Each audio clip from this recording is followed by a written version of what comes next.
Hello friends, నేను ఈరోజు కొత్త రెసిపీ తయారు చేశాను. కొబ్బరి మిల్క్ తోటి కొబ్బరి వెజ్ పలావ్ని తయారు చేశాను. ముందుగా కొబ్బరి మిల్క్ తోటి మనం వెజ్ పలావ్ కాంబినేషన్కి చికెన్ ఫ్రై కూడా చేశాను. చికెన్ కర్రీ కూడా చాలా బాగుంటుంది.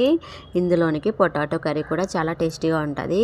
కొబ్బరి వెజ్ పలావ్కి చికెన్ కాంబినేషన్ ఇంకా అదిరిపోతుంది.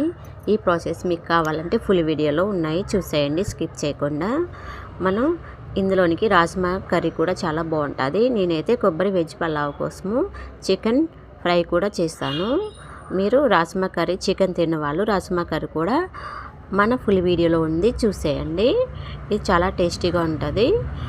స్కిప్ చేయకుండా చూడండి. మీరు మా ఛానల్ని సబ్స్క్రైబ్ చేయండి, లైక్ చేయండి, సపోర్ట్ చేయండి. నేనైతే కొత్తగా ఛానల్ పెట్టాను, ప్లీజ్ సపోర్ట్ మీ.